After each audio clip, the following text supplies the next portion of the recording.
Hey guys, everything new under the sun. This is the part 2 of the ancient Book of Enoch. This is an ebook on Amazon, put together by Ken Johnson, and it is all about the Book of Enoch. And so we're just going to read this because the Book of Enoch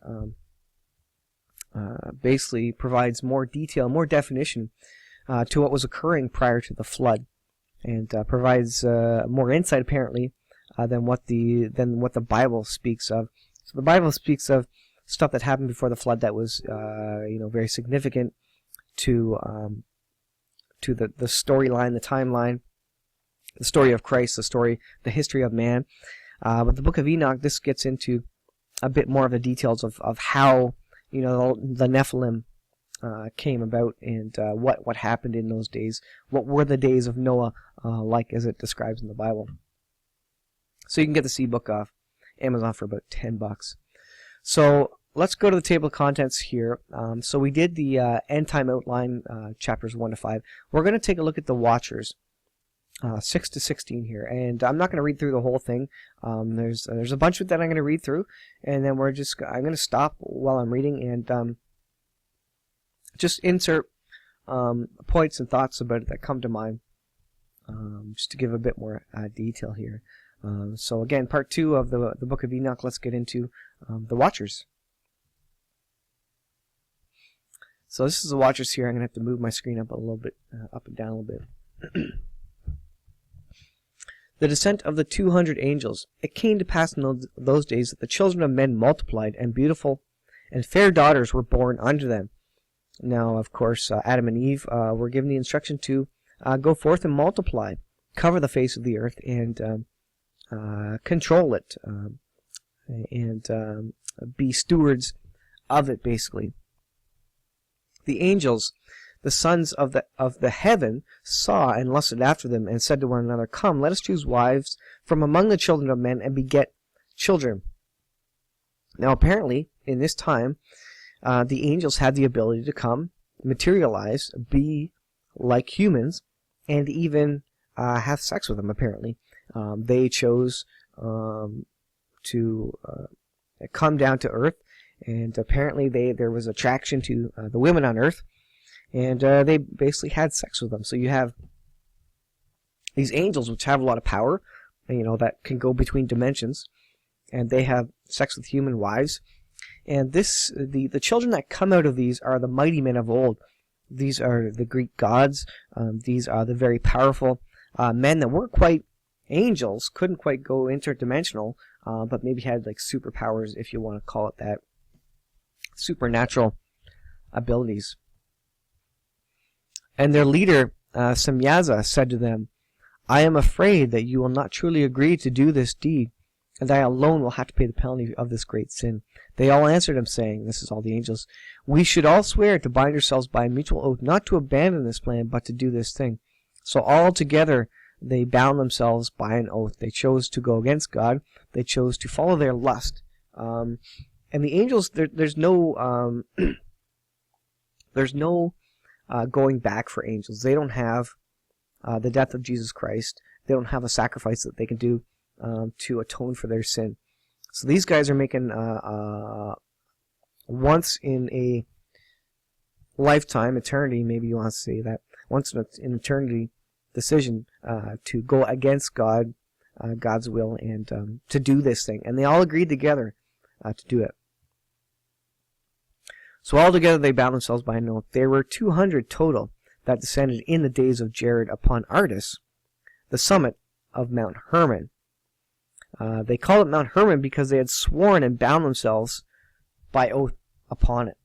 So Mount Hermon, that is obviously a very significant mountain, one related to lots of supernatural events occurring. This is from Wikipedia. Mount Hermon. It's a mountain cluster constituting the southern end of the anti-Lebanon mountain range. The summit straddles the border between Syria and Lebanon. So just to give you an idea of where Mount Hermon is, all the supernatural stuff happened there. If you go there, stand on that rock. You can do that today. This is where all the supernatural stuff happened. This is where the angels came down and created the gods of the earth, the mythical gods, the apparent mythical gods, but they are real. Zeus and Hercules and some of the other ones. So this is where it is. Israel's here, Sea of Galilee here, and here's the Golan Heights, and Mount Hermon is just at the northern end there. And so they actually speak of the Book of Enoch here. In the Book of Enoch, Mount Hermon is a place where the Watchers class of the fallen angels descend to the earth. They swear upon the mountain that they would take wives among daughters. That's just what we read in Enoch 6. The mountain or summit is referred to as Saphon in Ugaritic texts, where the palace of Baal is located in a myth about Attar. And so there's lots of sinful things going on with Mount Hermon. Lots of supernatural, sinful, evil things associated with Mount Hermon. It's an evil mountain, if you want to call it that. Now, a mountain can't be evil in and of itself, but the history of man has recorded lots of evil things happening in and around that mountain, supernatural, and so it's incredible. The Book of Chronicles also mentions Mount Hermon as a place where Epher, Ishi, Eliel, Azriel, Jeremiah, Hodaviah, and Jadiel were the heads of their families. R.T. France, in his book of the Gospel of Matthew, noted Mount Hermon was a possible location of the transfiguration of Jesus. I kind of doubt that, but anyways, it could be. Various temples of Mount Hermon can be found in the villages on the slopes.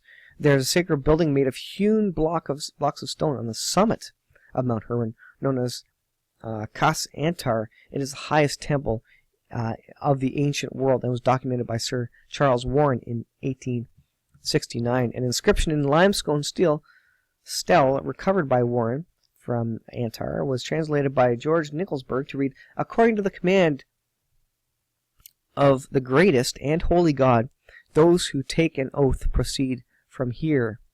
Isn't that interesting? Referring to the angels, Nicholsburg connected the inscription with an oath taken by the angels under Semjaza, which we just read about in Enoch there. Together, bound by a curse in order to take wives in the Book of Enoch. Hermon was said to have become known as the Mountain of Oath. The name of God was supposed to be a Hellenized version of Baal or Hadad, and Nicholsburg connected it with the place name Baal Hermon. Let's just go take a look at Khazar Antar, see if there's a picture of that. Let's see if my internet will work for me. I don't know if there's a picture of this one. Summit of Mount Hermon on the right side here. So, I don't know what that. Temples of Mount Hermon. Lebanon. Roman. Lebanon. That doesn't look like there's any interesting images there. Anyways, these are some of the temples around there. So obviously the liberal authors of Wikipedia, in many cases at least, put some historical credence in the Book of Enoch, apparently.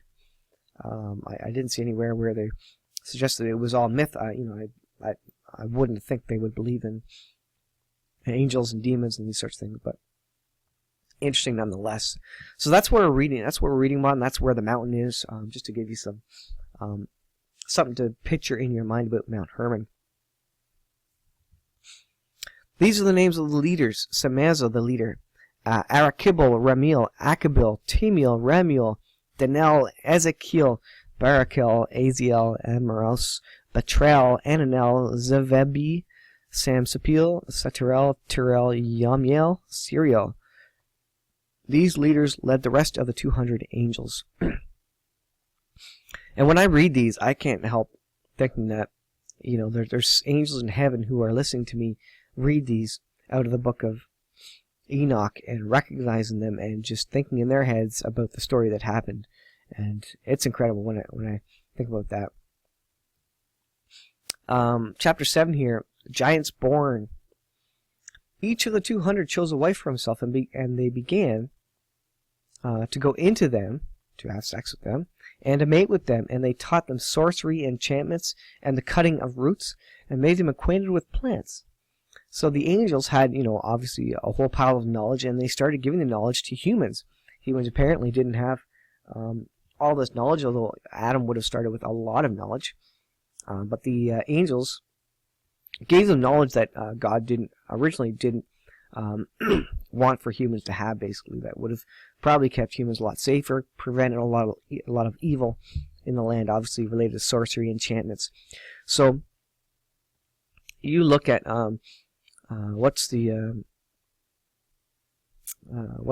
Harry Potter. You look at Harry Potter and the evil and the enchantment and the sorcery that's going on there, and to think that could all have been real, and was real, and probably is real. We don't see it a lot in our modern age, but it was happening before the flood. Sorceries, enchantments taught to the humans, and so probably that was all real. That there's all an element of truth to all that. And again, that's something very interesting to think about. How much supernatural, how much incredible power, magic even, happens, and has happened, and can happen. And I think we'll see a lot of this extra stuff in the end days as well. These women became pregnant and gave birth to great giants. So this is where the giants came from, whose height reached up to 3,000 ells. Let's see what it says. Let's see. Will this link me to? Oh yeah. So it speaks of that in Genesis 4-6. Let me go back there. Where are we?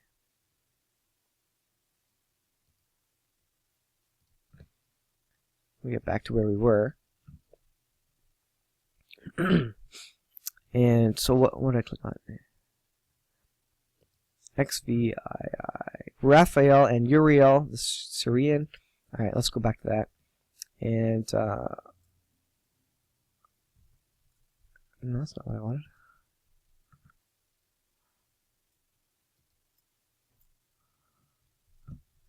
Alright, way to whack here. Let me get back here. I want to go to this one, whose height reached up to 3,000 ells. I want to go to that one. XVI. Known unto God are all the works from the beginning to the end. Oh no, that's XXII. XVI. Oh, this is probably a corruption of 30. An L was an equivalent of a Hebrew cubit, so 30 L's or cubits could be equal to between 40 and 45 feet. The tallest post-flood giant mentioned in the scriptures was Og, king of Bashan, who was just short of 13 feet tall. That's incredible, 13 feet tall, and so he's apparently the biggest one there. So let's go back to that. I don't think that actually goes back. Oh, okay, it did go back to the right one.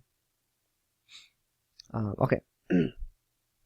The giants consumed all the food, and when men could no longer sustain them, the giants turned against them and devoured mankind. It makes me think of the movies and the videos where, apparently the mythical fairy tale is that the humans were required to feed the giants, and apparently the giants were forcing the humans to do this, to make them happy, basically, to keep them from destroying the other humans. And apparently, if Enoch is true, then that was the case there. When men could no longer sustain the giants turned against them and devoured mankind. So the giants would turn on them and eat them, became cannibals. And so if you didn't keep your giant fed that was in your part of the country, he would eat you. And haven't you seen that in a lot of fairy tales? They also began to sin against the birds and the beasts and the reptiles and the fish, and to devour one another's flesh and drink the blood. Then the earth laid accusation against the lawless ones. Lots of sin in the days of Noah. And this is part of the reason why God brought the flood. He needed to deal with all this. So forbidden teachings, this goes along with the sorcery and enchantments. Azazel taught the men to make swords, knives, shields, and armor from the metals of the earth. So apparently they didn't have much for technology for making swords and shields and knives. And so he really brought war to humans, war to civilization on earth. And so that, maybe there was fist fighting before that or something, I don't know. There was murder, Cain and Abel, but maybe they didn't have great war, and so the angels really pushed forward a lot of the destruction and sin and evil and fighting that occurred on the earth. He taught the women how to see behind them. What does that even mean? How to see behind them? That's interesting. How to make bracelets, ornaments, and other kinds of jewelry using precious stones, and beautifying of their eyes with makeup in various colors. So the forbidden teaching, apparently laid out in Enoch, one of the things was putting eye makeup on, eyeliner and stuff. Isn't that interesting? Maybe something to think about for your daughters, if you have daughters, or yourself. That originally came from the teaching of the angels, which was forbidden, and something that God didn't originally intend. Let's go to this XX and see what this says. It says mirrors. That's interesting. I would think that means something more than mirrors, but who knows? Seems very plain that it would just be mirrors, but all right. Yeah, so the page looks like it page format changed. All right. This led them astray into fornication and ungodliness, and they became corrupt in all their ways. And does that lead to prostituting and things like that? Semyaza taught enchantments and root cuttings. I wonder what about happening with the root cuttings. Amoros taught how to resolve enchantments. Barakal taught astrology. So they're teaching all these things which God didn't otherwise intend for them to know, or at least not know yet. And the angels brought this all to man. So the angels brought a lot of change to man there. Now, this Kindle reader is a pain a little bit. All right. Kokapel taught the constellations. Tamil taught the knowledge of the clouds, astrology. All right, next page. Astrodel taught the courses of the moon. As mankind began to perish, they cried out to heaven. And apparently the holy angels came and asked for God to do something about it. Basically, God was letting the humans do what the humans do, and letting free choice be available to people. But at some point, he has to stop it, and he did come in to stop it. Then Michael, Gabriel, Raphael, and Uriel looked down from heaven and saw all the bloodshed upon the earth by extreme lawlessness. They said to one another, "The earth is laid waste, and the voice of all the dead cries up to the gate of heaven. The soul of men cry out to the holy ones of heaven, saying, 'Bring our cause before the Most High.'" So there was so much trouble, they finally turned to God. And that is exactly a picture of what's going to happen in the tribulation. There's going to be so much trouble for the Jewish people that they're going to finally turn to God. They're going to say, "Okay, God, come back, save us. We can't save ourselves." And the tribulation is there basically for that purpose, to get them to recognize Jesus as Messiah, to get them out of being prideful, out of trusting and having faith in their own army. And it's that's the general purpose for the tribulation of man as well, to make sure that they know that they do need God.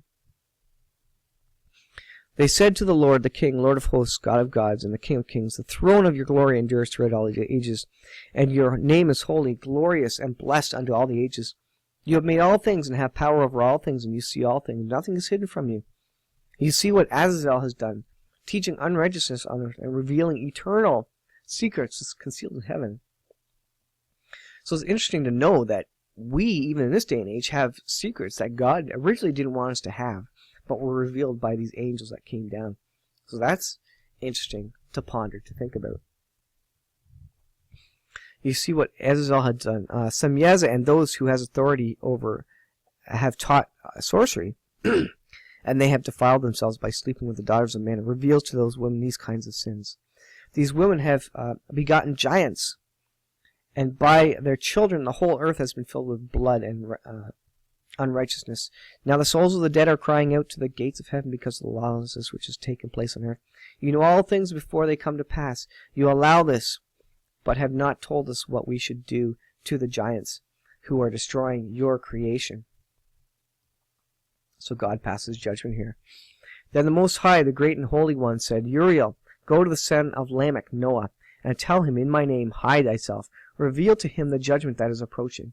So this is the start of the story of Noah, where Noah was told to build a boat, obviously. Reveal to him that the judgment that is approaching, that all life will be destroyed by a flood of water that will cover the entire earth. Instruct him how he may escape, and his seed may be preserved throughout all the generations of the world. So God saves Noah through it. This obviously parallels directly with the Bible. And so through this, you can get a lot of definition, a lot of clarity, a lot of extra information, whether if it's true, and but it does seem to match up with the story of the biblical creation and the account of the pre-flood world. Many passages are in peril, the giants and the evil in the land, and the Nephilim, the angels coming down to sleep with the daughters of man, etc. And so we have it specifically here paralleling, lining up with the Bible, speaking about Noah and the flood. So the 70 generations, I'm skipping a little bit here, but I just want to get through some of this here. The Lord said to Michael, go to Samyaza and his associates who had defiled themselves by marrying women, that they and all those that contaminated will be destroyed.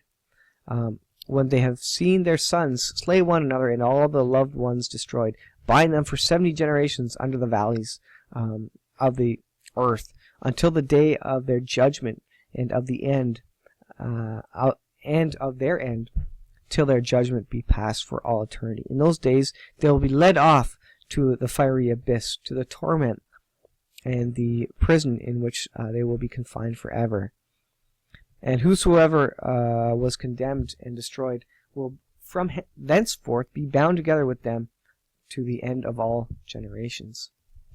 I was just doing a quick calculation about the 70 generations. What is a generation? Is it 40 years, 20 years, 60 years? If you multiply 70 by 40, that comes out to about 2,800 years. It's probably, if we know what a generation is, that probably calculates out to the year 6000, I'm guessing, from the time that they were destroyed and put in the hills till the time when they will actually be delivered into everlasting punishment, hell. Interesting. So there could be some interesting articles about that and what the timeline is for that sort of thing. That could be an interesting thing that would agree about whether we're in the end times or not. The flood happened about 44,000 years prior to Christ, and well, hold on, let me get the information on that. All right, so this is creation.com. Just looking at the date of Noah's flood, and they go through all the calculations here about how do they get to it. But the end result is that the placing of a catastrophic flood in the year 2300 BC, years before Christ, means that all civilizations discovered by archaeology must fit into the last 4285 years. So from now back, it was about 4200 years. So that's interesting. Again, if depending on the calculation there, what is a generation? What does God mean by that? If Enoch had information directly from God.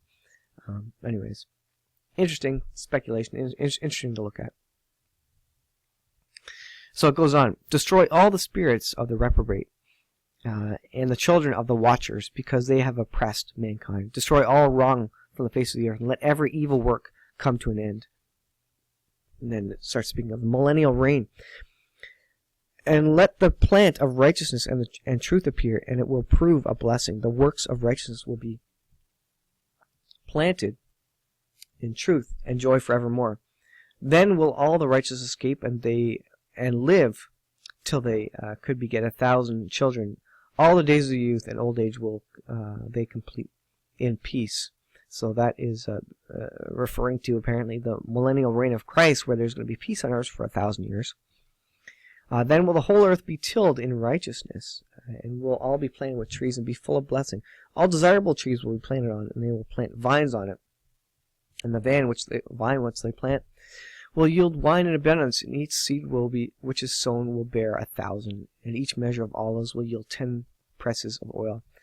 Cleanse the earth from all oppression, unrighteousness, sin, godlessness, and all the uncleanness that is wrought upon the earth. Destroy from off the earth. Then all the children of men will become righteous, and all nations will worship me and praise me, and all will worship me, and the earth will be cleansed from all defilement, sin, punishment, and from all torment. I will never again send a flood of water upon it from generation to generation forever. But there is coming a day when he will cleanse the earth with fire, and that is coming soon. Chapter 11. In those days I will open the store chamber of blessing which are in the heavens, and send them down upon the earth over the work and labor of the children of men, and truth and peace will be associated together throughout all the days of the world, throughout all the generations of men. And so there's more text here that I'm not going to go through, a couple more pages here. And then just here, I just want to, this is the end of, I'm just going to read through this, and I'll look at what kind of the last 2 chapters say here. The judgment of the Ancient of Days. He said, Fear not, Enoch, righteous man and scribe of righteousness. Go, say to the watchers of heaven, who have sent you to intercede for them. You should intercede for men, and not men for you. Why have you left the eternal heaven, and lain with women, and defiled yourselves from the daughters of men by taking them as wives, like the children of earth do, and begotten giants as your sons? Although you were holy, spiritual, living for an eternal life, you defiled yourselves with the blood of women, and have begotten children with the blood of flesh, and have lusted after flesh and blood, as children of men do, who die and perish. This is why I gave them wives, that they might beget. Alright, sorry I was interrupted there. This is why I gave them wives, that they might beget children by them, so that nothing might be wanting to them on earth. But you were formerly spiritual, immortal for all generations of the world, which is why I did not appoint wives for you. For spiritual beings have heaven as their dwelling. They have everything they could have ever wanted. These are spiritual beings. These are angels. These are, apparently perfect beings that then chose to sin. But they had everything they could ever wanted. They were in heaven with God. But still they chose to sin, to go against God. And so they don't have any way out. They made their choice. They made their bed. They're going to sleep in it now. They don't have the advantage of the death of Jesus Christ, or even sacrifices prior to the New Testament to atone for their sins. So they are out of luck, as they say. And the last bit here speaks of the origin of the demons. My judgment for the giants is that since they are born from flesh, they will be called evil spirits and will remain on the earth. So that's interesting. Apparently God let them remain on the earth because there were giants after the flood. The Bible speaks of them. And some of the giants were Goliath and his brothers, basically. Because they were created from above, from the holy watchers, at death their spirits will come forth from their bodies and dwell on earth. They will be called evil spirits. So this is the birth of, this is where evil spirits come from. They come from the giants, actually, not from the rest of us humans who are dying. They will be called evil spirits. The heavenly spirits will dwell in heaven, but the terrestrial spirits who are born on earth will dwell on the earth. Isn't that interesting? So there's spirits still dwelling around, still wandering around, that will wander around until God comes the second time, Jesus comes the second time, to take care of them all. The evil spirits of the giants will be like clouds. They will afflict, corrupt, tempt battle, work destruction on the earth, and do evil. They will not eat nor drink, but be invisible. So the evil spirits will be invisible, so we can't see them. We don't see a lot of supernatural in North America, but certainly in the rest of the world, there's still a lot of supernatural stuff going on. And especially around Mount Hermon, I would think that there would be evil spirits around there, although I don't think they're restricted to that area. They will rise up against the children of men and against the women because they have proceeded from them. Chapter 16, when the giants die and their spirits leave their bodies, their flesh will decay without judgment. In this way, the race will cease to exist until the great judgment, in which the age will be wholly consummated over the watchers and godless. Now tell the fallen watchers who have sent you to intercede for them, you were in heaven, but did not learn all the mysteries, just the worthless ones, apparently, according to Enoch. And these, in your hard-heartedness, you have taught to the women, and through these mysteries, women and men produce much evil on earth. Therefore tell them, you will not obtain peace. So they are destined for hell. They have no choice. They made their decision. But that's it. That is the fallen ones, the Nephilim. You could go on with the study here about the Watchers, the Nephilim, the sons, the angels coming to mate with the daughters of man, creating the giants, and that's a whole study. The proof of giants in the land, study around the supernatural and Mount Hermon, all pretty cool stuff. And anyways, there's a Book of Giants mentioned in Appendix C here, speaking about it.